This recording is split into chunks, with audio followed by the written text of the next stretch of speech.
Magandang araw! This is Ana again, isang seaman's wife na kumakayod na parang marino. And for today's vlog, magluluto ako ng chicken curry dahil paborito ito ni Dan at request niya ito. And medyo kakaiba ang aking pagluluto. Later on, madidiscover niya. Ito yung mga ingredients, the usual, patatas, carrots, chicken curry mix, sibuyas, bawang. Ako pala guys, ang lahat ng niluluto ko, mapa-pork, beef, or ano pa yan, especially chicken, pinapakuloan ko muna siya, tinatanggal ko yung mga residues ng mga yan, at tinatapon ko siya. I don't want them in my food, in my table. So, ayan, binabadlawan ko siya bago ko siya igisa. And of course, yung pinaggisahan ko ng patatas at saka carrots, yun din ang gagamitin kong panggisa ngayon, pang saute ng sibuyas. And of course, dadagdagan ko siya kasi konti lang yon. Dadagdagan ko siya ng hindi na used oil. Ayan. And of course, ayan, start na tayo mag-saute ng sibuyas. Mekos-mekos lang ng konti. Ayan guys, nagkamali ako dito. Dapat inuna ko pala ang luya bago ang sibuyas at bawang. Mekos-mekos tayo ulit hanggang mag-brown. So after that, isusunod ko naman dyan ang gata. Nilipat ko na pala yung gata dyan sa baso. Ayan. Pagkalipat ko ng gata, mekos-mekos ulit, and later on, pakukulaan ko lang siya ng konti at idadagdag ko naman ang chicken cubes. After ng chicken cubes, ihahalo ko na ang curry mix. I don't know kung parehas tayo ng style na pagluluto. At inupos ko na rin po dyan ang pamintang durog, guys. So, I don't know kung parehas tayo ng pagluluto. Ito talagang ginaya ko lang to sa YouTube. Ewan ko ba, alam mo naman tayo ngayon, YouTube University. After that, pinakulang ko lang siyang konti at dinagdag ko na kagad ang chicken na binanlawang ko na maraming beses para matanggal ang mga anik-anik.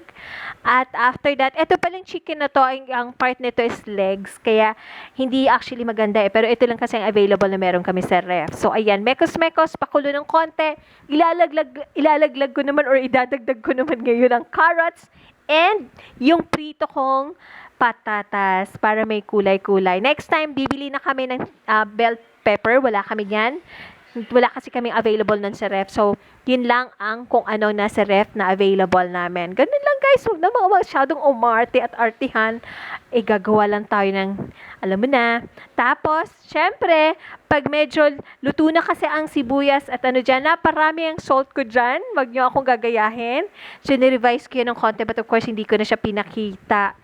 Mekos-mekos ulit, na sobrahan ang asin ko dyan. Ito pala guys, request ni Dan, medyo maraming tubig. So, ang ginawa natin dyan, dinagdagan pa natin ng konti ng water yan. Hindi ko na lang siya napakita.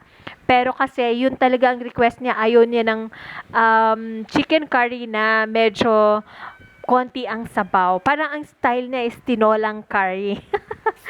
So, ayun guys, comment down below kung magkakaiba tayo ng pagluto ng chicken curry. O, tama na ba to? Kasi this is just my second time na magluto. Sa totoo lang ng chicken curry. And dagdag ako dito, invento ko lang siya. Nag-grate ako ng cheese and nilagyan ko ng cheese. I don't know kung tama itong ginagawa ko. And ayun, minekos-mekos ko ulit. That is for now guys. Thank you so much for watching. Again, lagi po nating tatandaan kahit sa anong aspeto ng buhay natin, mapagkain man yun sa pagluluto or kanik-anik-alik pa dyan, makontento po tayo sa kung ano meron tayo. Pero syempre, wag po tayong titigil na mangarap na mapaganda ang ating buhay. Again, guys, thank you so much for watching and see you in my next video. Bye for now! Parang pagluluto lang yan. Next time, gagalingan ko na.